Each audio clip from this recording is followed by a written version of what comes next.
So let's get started.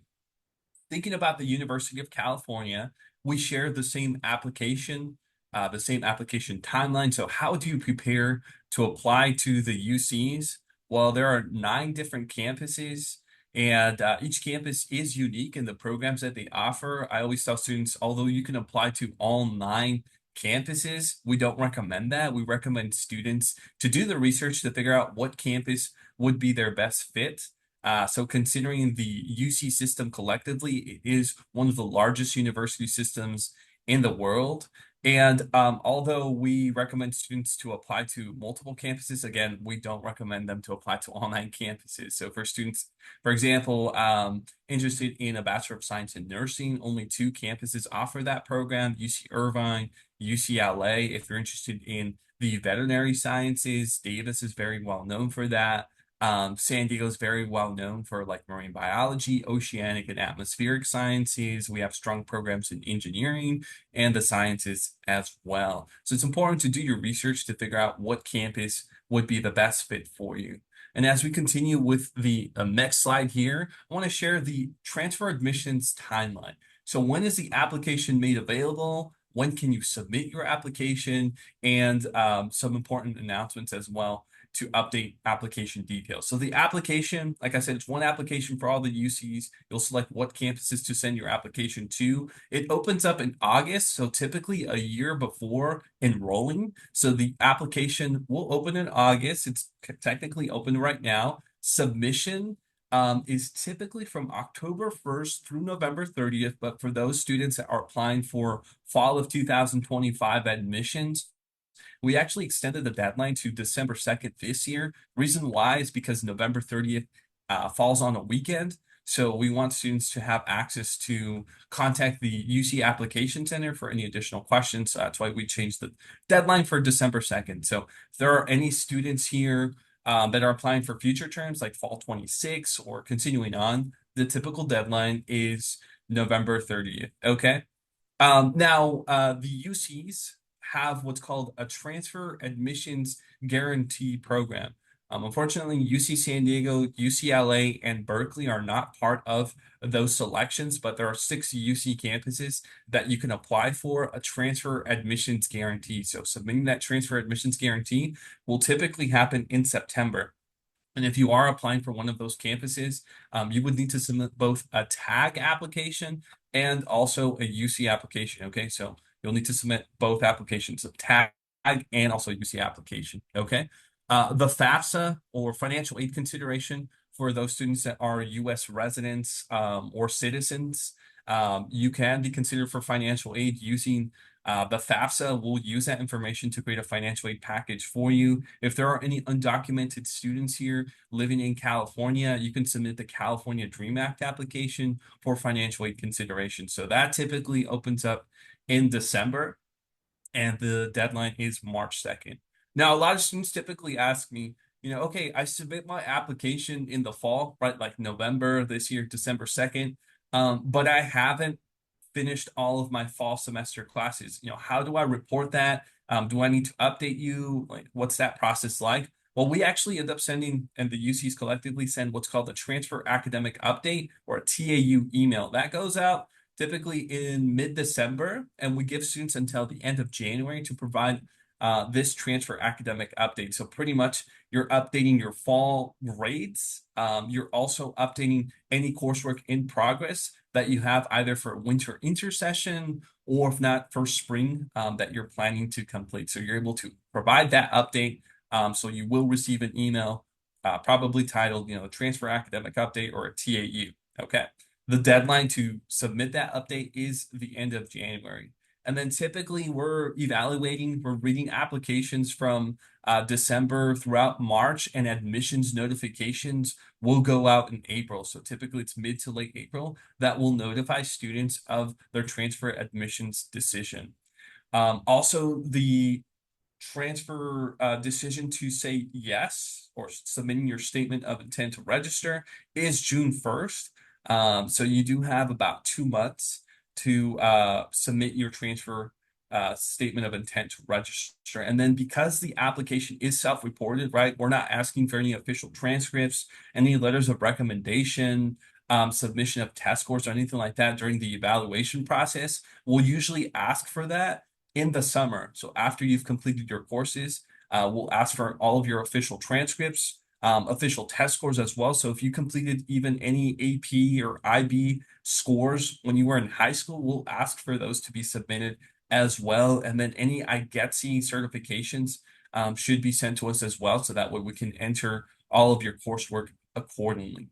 So continuing on with our next slide here, considering that the application is self-reported, right? There is a section at the end of the application that's called the application integrity or the statement of integrity. And you're agreeing that everything that you're reporting is accurate within your academic history, your activities, awards, work experience, community service, and that your personal insight questions, that they are your voice, your individuality being shown through that. So, we are actually fact checking and running your personal insight questions through a plagiarism tool.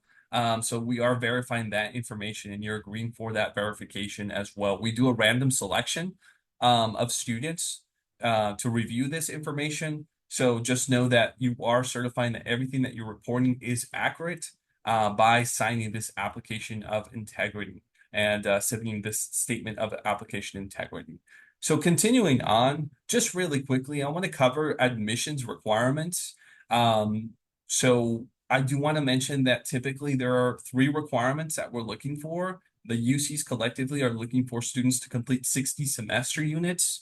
We're also looking for a minimum GPA of a 2.4 for California residents, a 2.8 for non-California residents. UC San Diego does receive a lot of applications. So we recommend students to have at least a 3.0 GPA.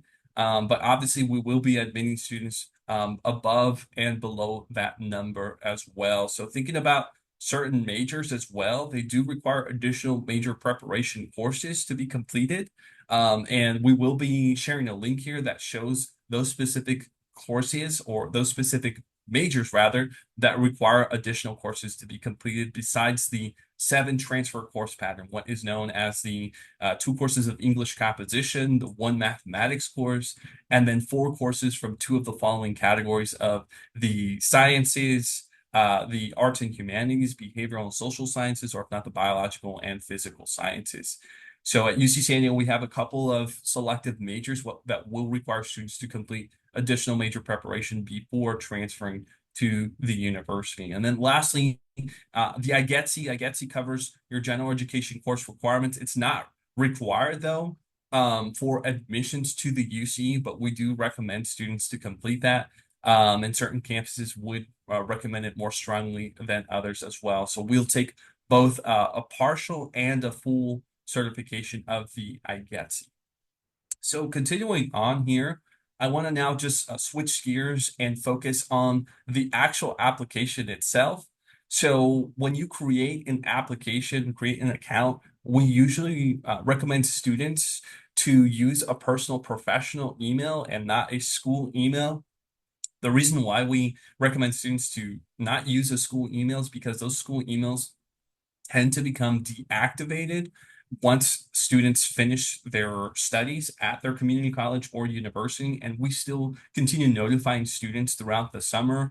And just letting you know, most of the UCs are on a quarter system, which means that students actually end up starting their classes the 3rd week of September. So it's pretty late in the academic year. Only Berkeley and LA are on semester systems. So what that means is that we're still notifying students even sometimes up to the start of classes in September. So if you don't have access, to your school email anymore, that's why we recommend students to use a personal professional email. Also thinking about your password, obviously, we have certain limitations for using, uppercase, lowercase letters and numbers, special character, and keeping your passwords secure as well. Well, now continuing on in terms of additional tips to create your application. When you begin your application, you will be asked to apply for a specific entry term. So typically, most of the UCs are open for fall term. So you're going to be applying as or for fall of 2025, you will be selecting the junior level transfer, and it will be for fall of 2026. So typically that is the transfer that we're looking for. Students that are completing 60 semester units. Unfortunately, UC San Diego does not take any lower division transfers, so you would need to apply as an incoming junior transfer level student. So continuing on, in terms of tips on navigating the UC application, there are a couple of different sections that you can jump around with. We typically recommend students, though, to start from the beginning and just flow your way through the application. However, one other tip that is definitely recommended is to jump to the personal insight questions and copy and paste those prompts to a separate Word or Google Doc. Just letting you know that there is a 15-minute inactivity window that will automatically log you off from the UC application. So you need to make sure that, if you are stepping away from your computer, your tablet, mobile device, right, you can use any sort of platform to access the UC application that you're saving your coursework or you're saving your page before stepping away. So we recommend students to work on their personal insight questions outside of the UC application and then just copying and pasting their responses back to the UC application. So also we recommend students to work on their UC application early, not wait for Thanksgiving break to finish up the UC application. It is a very rigorous and long application. We don't recommend students finishing it in one sitting. So that's why we give students 4 months to work on the UC application. So continuing on, we'll start with the different sections here. So the About You section, the first thing that you're going to see is a live named option. So this allows for students to be referred to with a preferred name if that is any different from your legal name. So you're able to provide this information here on the application. So your first name, middle name, and even a surname as well, or a last name. So you can provide that information there.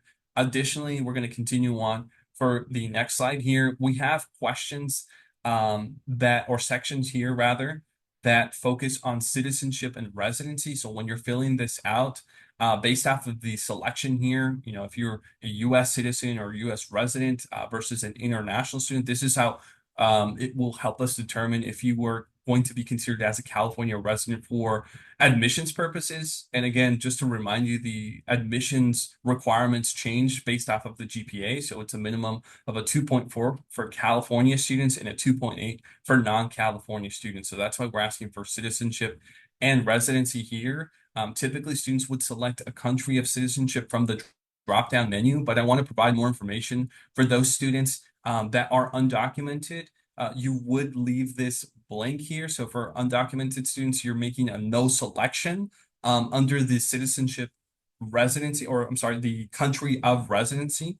And then for the social security information, you can enter an ITIN if you do have it, or social security if you do have it. If you don't have it, again, you would leave that blank as an undocumented student. Okay, so I did just want to mention that before continuing on. But now as we continue here, for our next slide, we will ask you questions regarding your household. So this could be indicative to the family size, family income.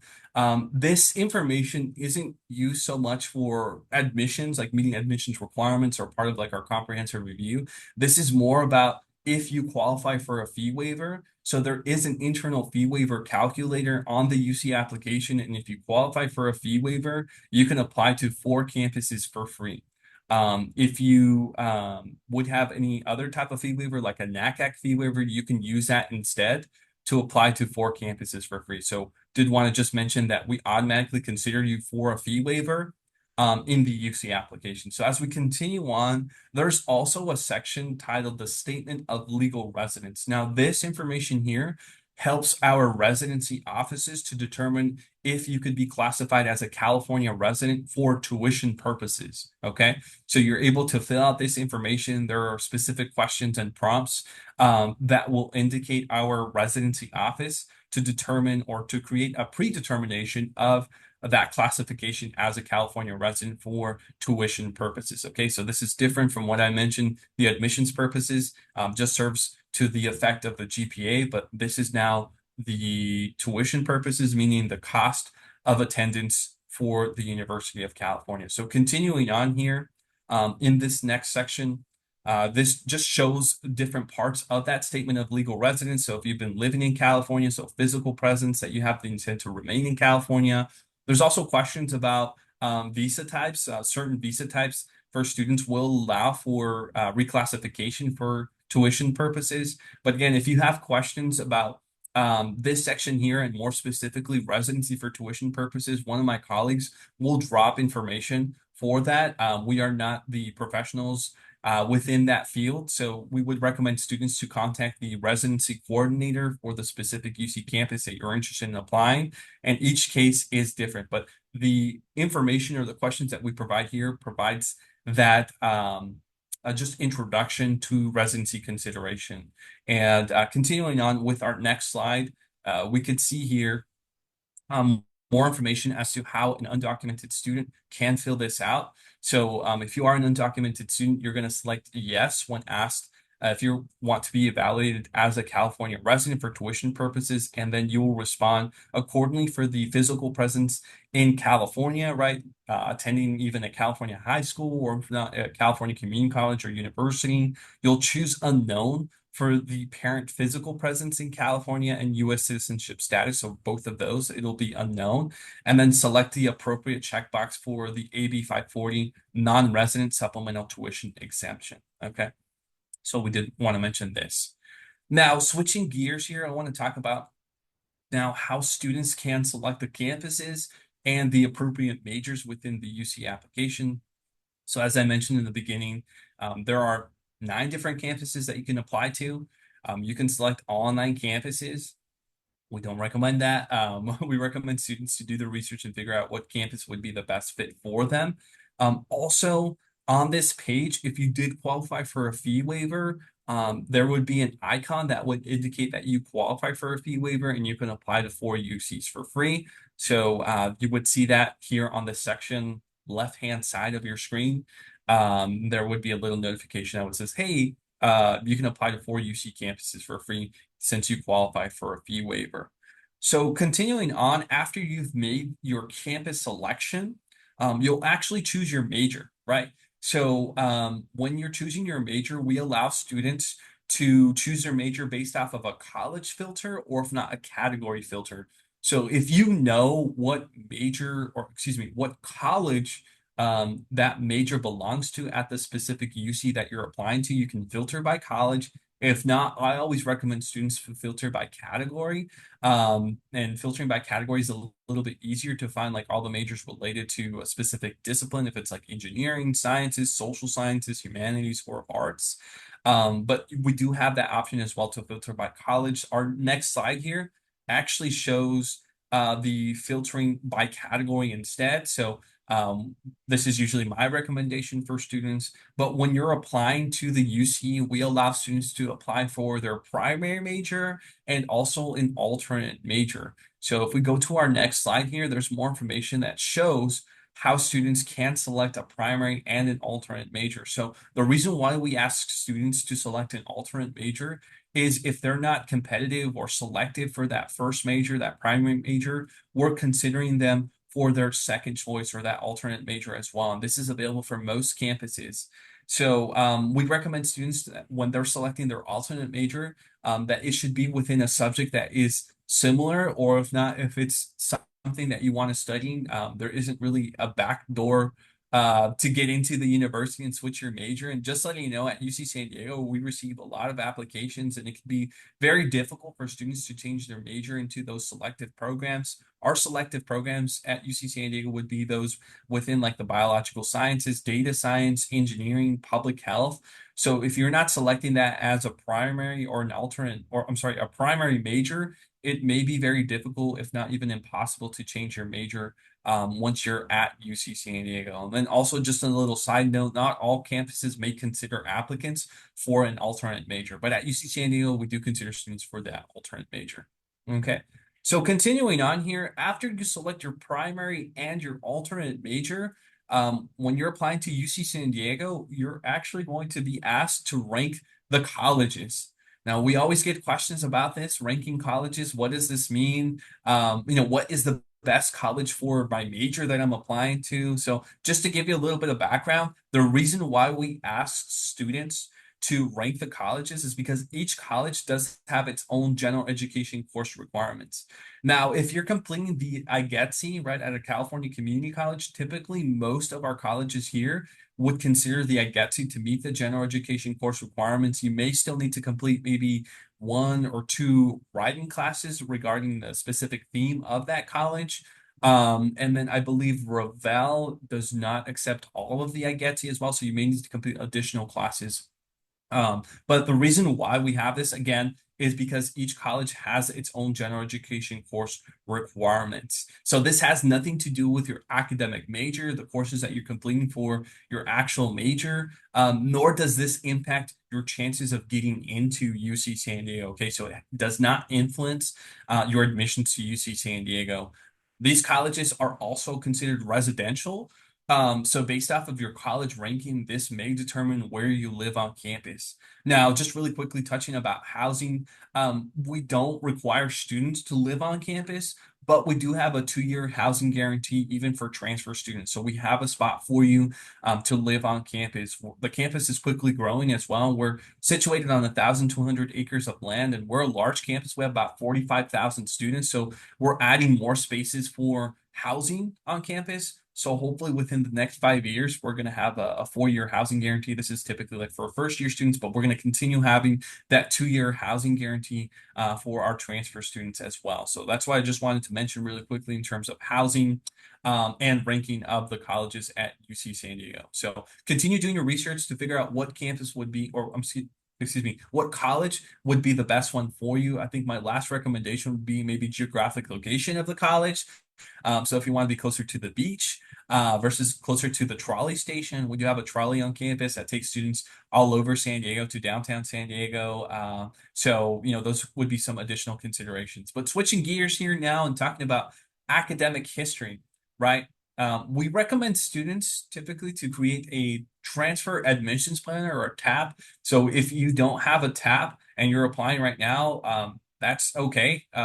You can just apply and you have to fill out all of your application. But if you already have a TAP account, a UC TAP account, what's really cool is that you'll be able to enter your TAP ID, your email, your name, and all that information is going to get filtered and transferred directly to the UC application. So you're not going to have to fill out your academic section because it's automatically going to just transfer in from your transfer admissions planner. So that's why we recommend students to fill out a transfer admissions planner. Also, when it comes time to advising students, we do have appointments available for students at the respective colleges that we represent or that we assist with. So typically we ask students to have a transfer admissions planner, and that helps us to advise and to look at the type of classes that you've completed or planning to complete and reviewing all of the admissions requirements. So that's why we usually have the transfer admissions planner.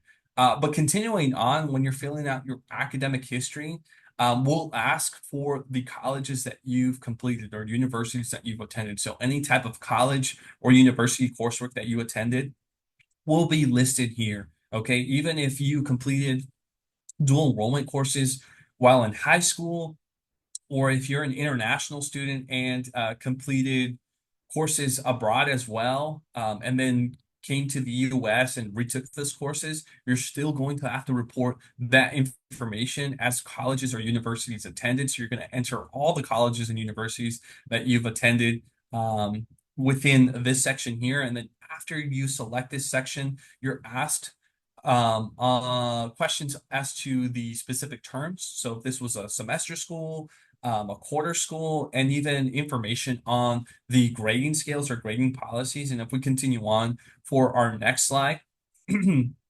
we'll actually have this specific information here that will ask you about dates of attendance, the grading system, like I mentioned, the level or the degree that you completed, if this was an associate's degree, if it was a certificate program. So you'll enter that information. And like I mentioned, any dual enrollment courses as well completed in high school will be listed here. That's if you received college credit. Okay, so we will make those determinations as to what courses are transferable. But as I'm speaking about transferability, if we go on to our next slide here, we do have also the Associate for Transfer and UC Transfer pathway. What that means is that students can actually have their specific coursework automatically entered from a California community college directly to the UC application. And so you're able to add that information as well and verify that information based off of the grades that you achieved, the major that you were pursuing as well, and the degree, if that's like an associate's degree for transfer, that will be verified here at this section. So as we continue on with our next slide, we do also have more specific information about how coursework is entered. So you'll be able to select from a drop-down list of courses. You'll be able to enter the specific coursework completed within, in this example, it's economics. You're able to select if you had received a grade, or if this course is in progress or planned. You're able to select the specific grade here as well. So any non-transferable courses will need to be entered manually. So any courses that aren't articulated within like a CIS or that weren't taken at a California community college as well will need to be entered manually as well. So we recommend students to have a copy of their transcript, or if not, I always tell students like you can just have another tab open and split your screens, and you could just be verifying your information that looks correct from that transcript to the UC application. Again, because everything is self-reported. And if you have questions about the transferability of the courses, the nature of transferability, you can go to assist.org. This is a really great tool for California community colleges. For non-California community colleges, we don't have a database, but you could still use assist.org to verify and to kind of double check to see if that course kind of sounds like it would be transferable. Now, as we continue with our next slide here, this is like how you will enter your courses manually. So there'll be a little icon that says, hey, I didn't see my courses. Then, how do I enter that? There's a little icon that says, you can enter that information here. So you'll be able to enter the course title, and the grades received as well. So continuing on with our next slide as well, based off of the date of attendance, if there were any enrollment gaps, there will be an icon that shows, hey, there's an error here. You didn't report courses during this term. Can you please explain why? So you're able to select this icon and explain the gaps in education. Maybe it was because there were circumstances that prevented you to do your studies, like a health circumstance or a medical circumstance, or maybe because you had to take time off and focus on working, or you had other responsibilities as well. You were in the military or things like that. So you can provide these explanations here with the enrollment gaps. And as we continue on as well, we will be checking to see that you are meeting our general transfer admissions requirements, right? So one of those requirements that I mentioned earlier was the 2 courses of English composition and also the 1 mathematics course, which would be like college algebra or higher. So we will be asking students if you're planning to complete these courses or if you've already completed them. So we have a section here that indicates that information. So while you're entering your coursework, please be sure to verify this screen here. And continuing on as well, we have an additional comment section here within the academic history section. So this area here can provide us additional information, or to provide any explanation about maybe changes in term systems. So I know that certain schools sometimes have changed from like a quarter to a semester school. Maybe there was a change in grading policies as well. So obviously COVID affected the entire world. So considering like your emergency withdrawals or anything like that, withdrawals do not they're not punitive, meaning that if we see withdrawal grades, we're not going to dock you points from that. Okay, so it's okay to report, those withdrawals as well when you're filling out the academic history, but you can provide more clarity and context about maybe why you withdrew from those courses on the additional comment section here in the academic history. Now, continuing on, we also have a test score section. So as I mentioned earlier, if you completed any test scores like AP, IB during high school, you will be able to report those on the UC application. So there's a section there. And I would recommend you to log into College Board, or if not, to log into your International Baccalaureate profile and to verify those scores. Because typically we have a lot of questions from students asking, hey, like, how do I submit my AP scores or IB scores?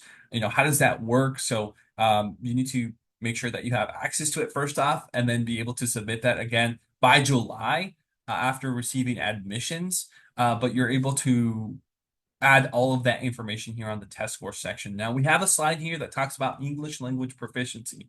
So this is for students that are or have completed courses internationally where the language of instruction was not English. And more specifically, if students completed even high school coursework where the language of instruction was not in English, we do require students to meet English language proficiency. So how can you meet English language proficiency? Well, typically at UC San Diego, we recommend students to achieve at least a B grade or better, a B grade or better within their English composition courses or the writing courses at their community college or university.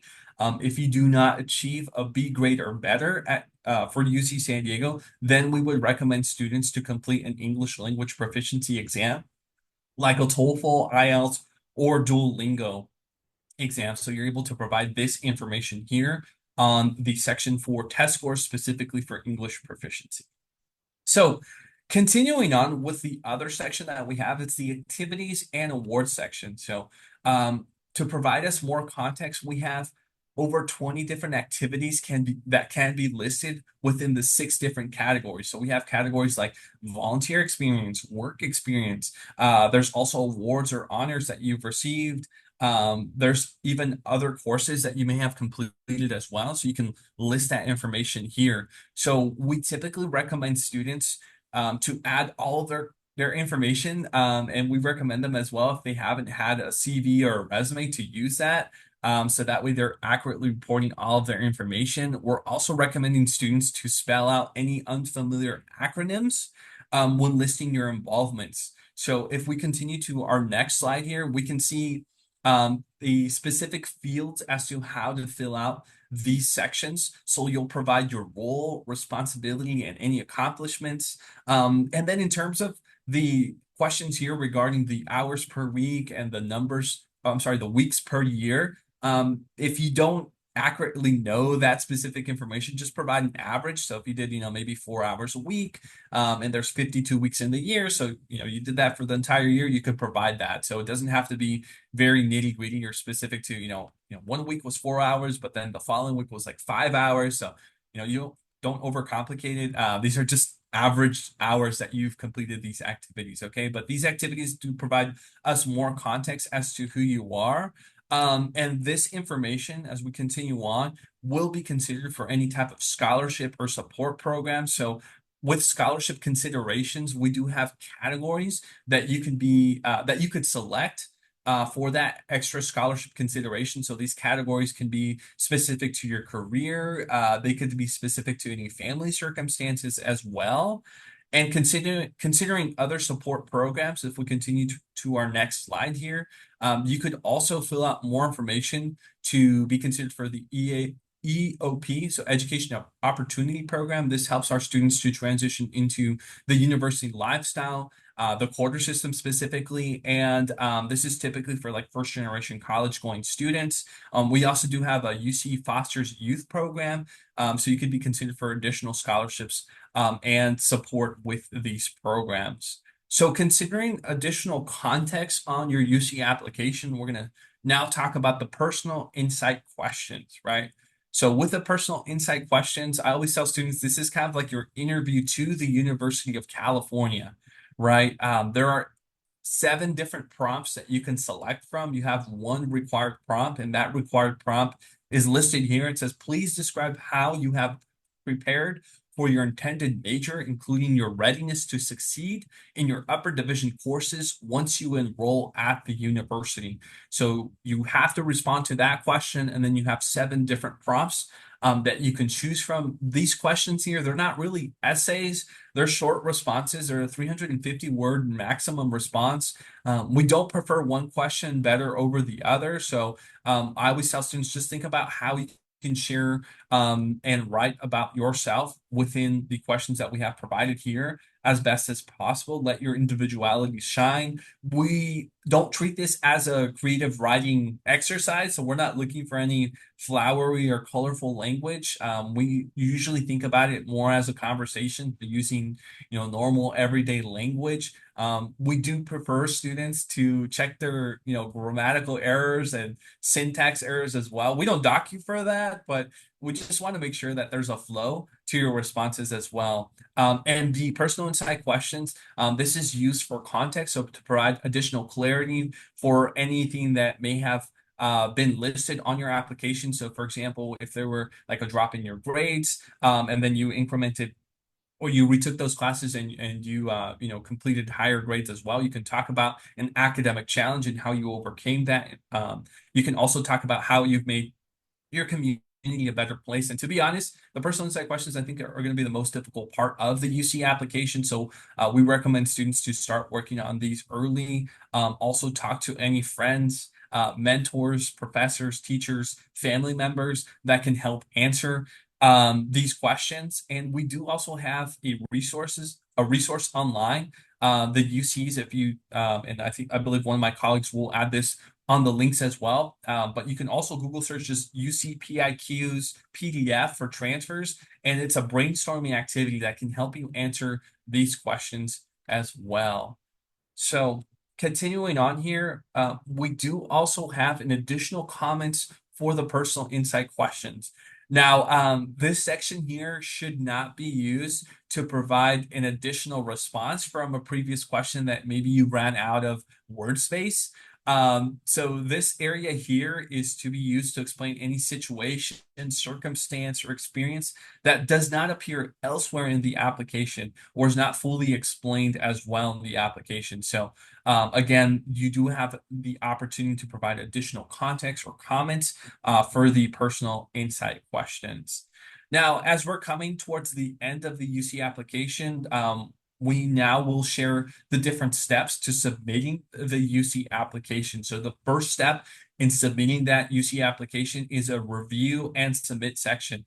So ultimately, based off of the different categories that you filtered and added your respective information, there will be check marks that will indicate that you have completed that section. If there is a section that is not checked, then you can go into that section and fill out that missing information. So our next slide here is actually an example that shows where there was missing information on a section, and more specifically the personal insight questions.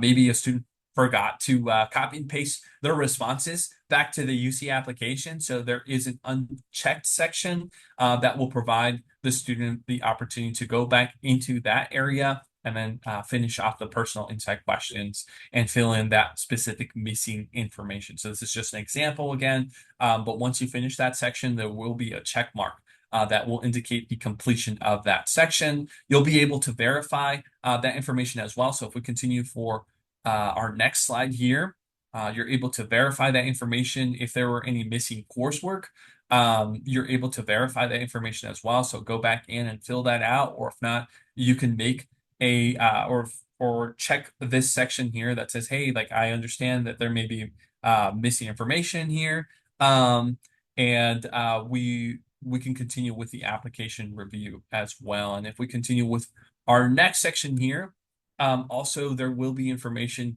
again, like I mentioned in the beginning, with gaps in education. So if you did have a gap in education from between maybe high school and your start of university studies or college studies, you'll be able to provide context and clarity within that gap in education.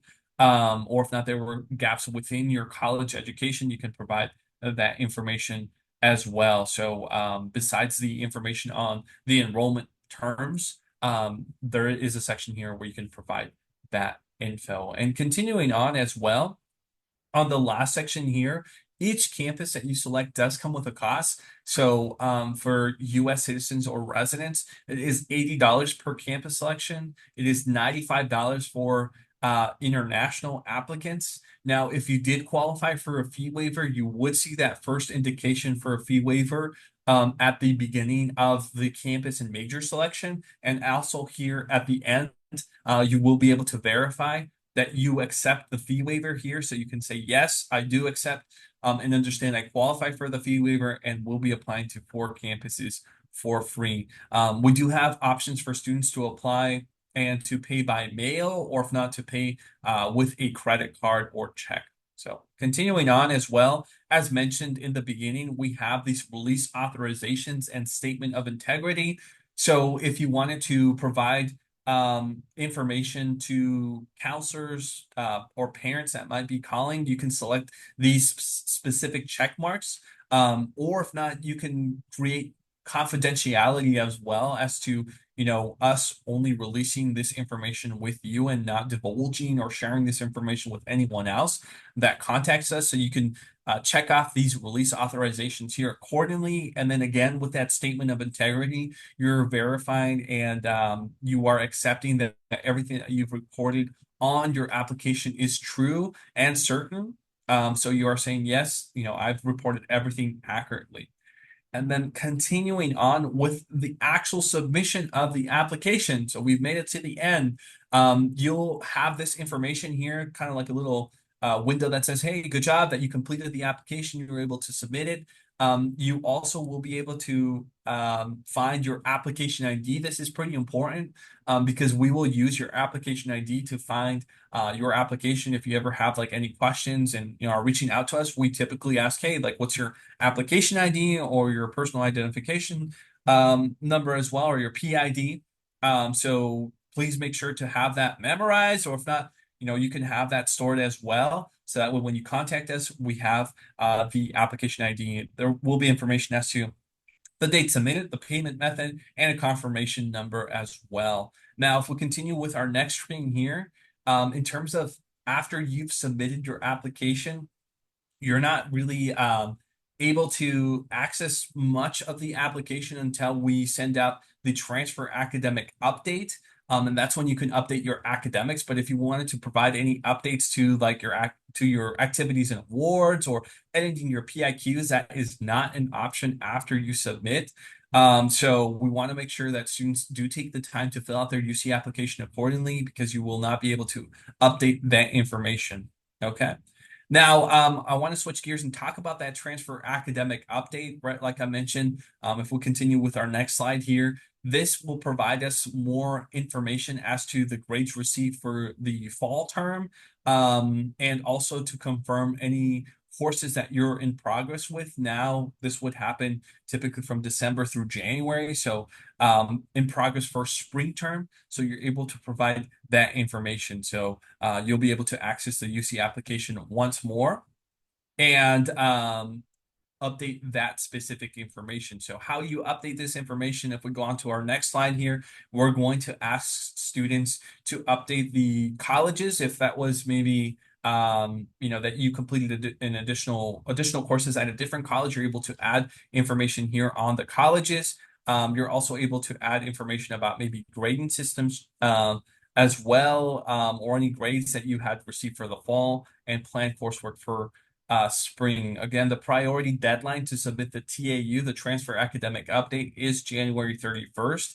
And you will be receiving an email mid-December as to when the TAU is made available. So continuing on with our next slide here, after you've added the specific colleges or confirmed the colleges as well that you are planning to attend for spring, you're able to add the course and grade information for fall, and also to verify your winter or spring 25 coursework in the TAU. And as we continue on as well with our next slide here, we do have an additional information and review section here. So just to note that students must be in good standing at any prior UC that they've attended, as well in their last school of attendance. So when you indicate yes for academic probation, this does not automatically disqualify a student from admissions. We would need to verify more information. So we would reach out to you to figure that out. And then in order to submit the TAU, applicants must certify that the information reported is complete and accurate. So it's a double check, like that statement of integrity that we mentioned previously. And as we continue on with This next slide here, there will be a submission confirmation. So this, is confirmation saying, yes, you were able to update and to successfully submit your TAU. Once submitted, applicants, can view this confirmation whenever they log into the UC application. So students should check their email frequently, as we typically tend to contact students via email to provide any additional information or clarity, or information on the TAU or things that you may have reported. So as we're finishing up here during our time, we do want to share now resources that are made readily available. So if you had questions about the admissions process or admissions requirements, you can find that on our UC admissions website. And we'll be providing those links on the chat as well, so you can have access to that. And then the following slide here as well has the specific information as to that specific information that we previously showed you. So that previous slide was the actual UC website. These are the links that we mentioned for admissions requirements, the selection process, filling out the UC application. So we do have that information here. And as we continue with the next slide here, if you have specific questions about filling out the application, or you just encounter difficulties within the UC application, you can contact the UC Application Center. So we have their phone number and their hours listed here, as well as their email. So again, that's why we decided to extend our deadline for fall of 2025 to December 2nd, because of their availability and their hours as well. And then continuing on with other resources. So I mentioned assist.org earlier. That's a really great tool for California community colleges. I mentioned the TAP as well, the Transfer Admissions Planner. There's the UC Transfer Pathways and a Transfer Admissions Guarantee. So if you wanted to see what campuses qualify or are part of that TAG program, you can check that out as well. And then lastly, if you want to receive more information on UC San Diego, there are different ways that you can connect with us. So you can subscribe for our email updates and notifications. You can check out also availability for tours or any upcoming events as well. If we're coming out to visit your local area as well, or going to your community college, you can check out the events QR code here. And then lastly here, we have also our social media platforms. So please feel free to follow us to check out our student life. So we have our @ our handles here, or hashtags. So you can follow us on various social media platforms. Check out our YouTube page as well for information on admissions, or just, beautiful visuals of the campus as well. And so with that, we are now going to open it up for questions that y'all may have. So please feel free to ask your questions on the Q&A function, and I will have my colleagues as well assist me. We have about 10 minutes worth for questions. So what questions do you have? How can I help you today? How can we help you? Gabriel, one of the questions we got quite frequently is how do I know if my major is a competitive or a selective major? Yeah, that's a great question. Thank you, Christina. So, thinking about the selective majors, those are going to be different for each UC campus. So you do need to double check at the specific campuses that you're applying for. But at UC San Diego, I believe we can share the link if it hasn't been shared previously. But typically, there is a list of those majors that require additional major preparation. Typically, they're like in the engineering, the sciences, or if not, the public health or data science programs. So those would be listed on our website. Mhm.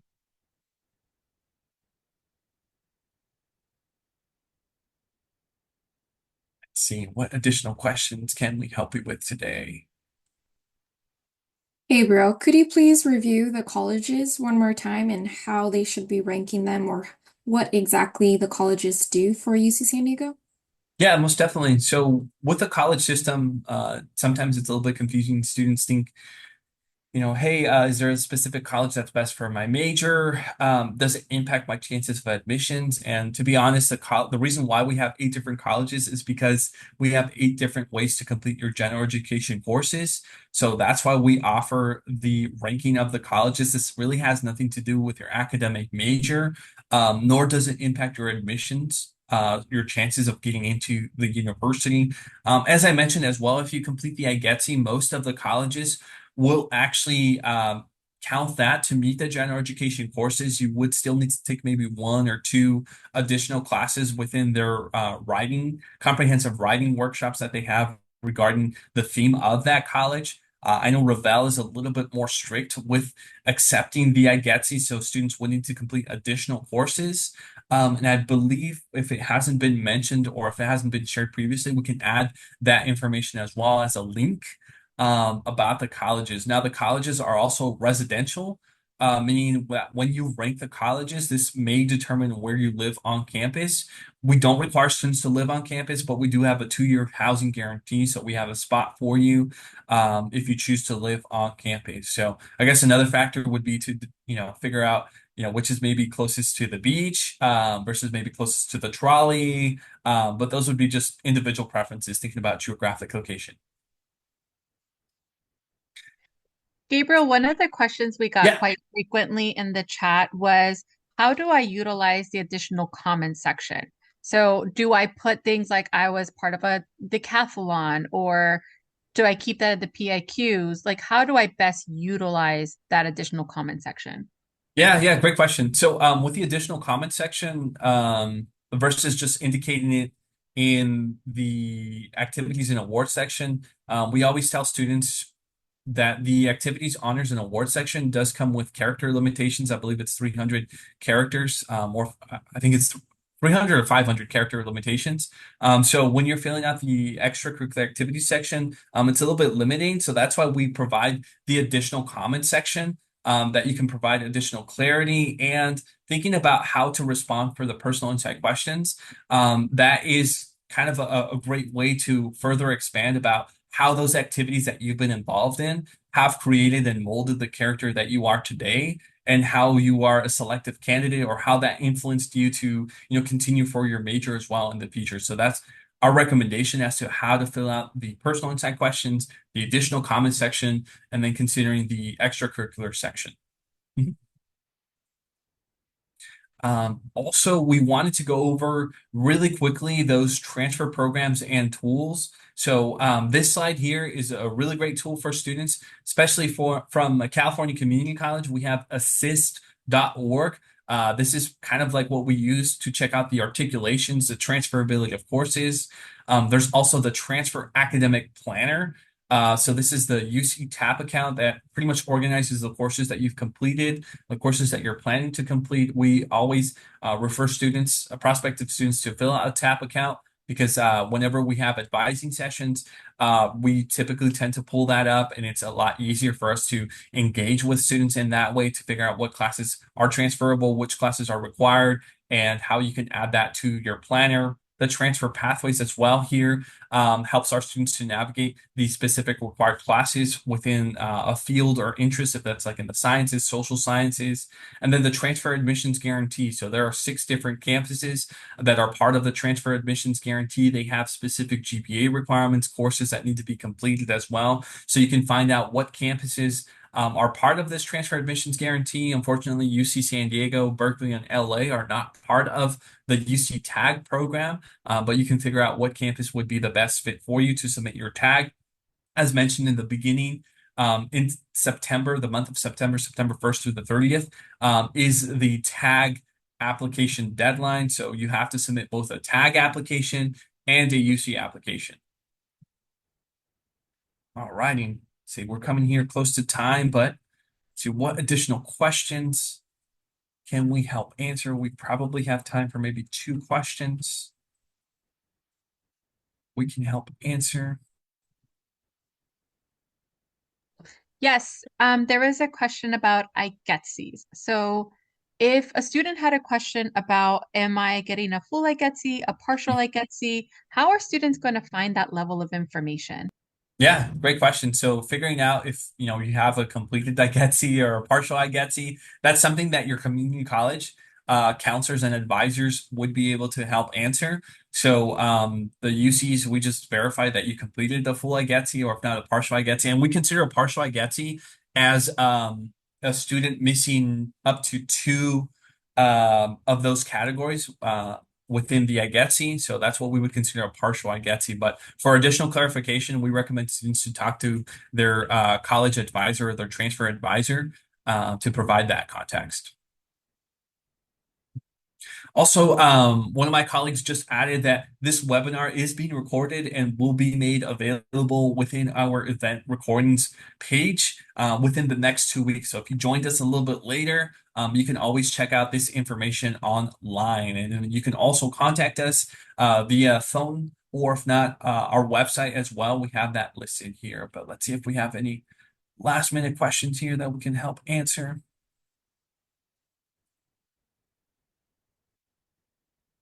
Question here about transfer housing, different than the colleges we are asked to rank. So typically, when you're ranking the colleges, that is where you will live on campus. Now, within the specific college, you have different options to choose from. So we have a residential style, or if not, the apartment style. Typically, we assign transfer students to live together. So you're living with other transfer students at the university.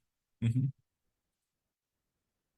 And we have single occupancy. There's like a double or if not even a triple occupancy as well. But those are some of the options that you can find on our website as well. If you go to our housing website, you can figure out what are the specific residential or apartment suite styles within the colleges. Okay, let's see, maybe time for one final question. If there are any other questions. If y'all don't have any additional questions, I just want to say thank you so much for your time. Thank you for tuning in. We wish you the best of luck. We're here to help out answer any additional questions in the future. We shared our contact information, and we just want to say thank you so much. Have a good night. Take care, or if not, good morning, wherever it is that you're tuning in from. Thank you again. You take care.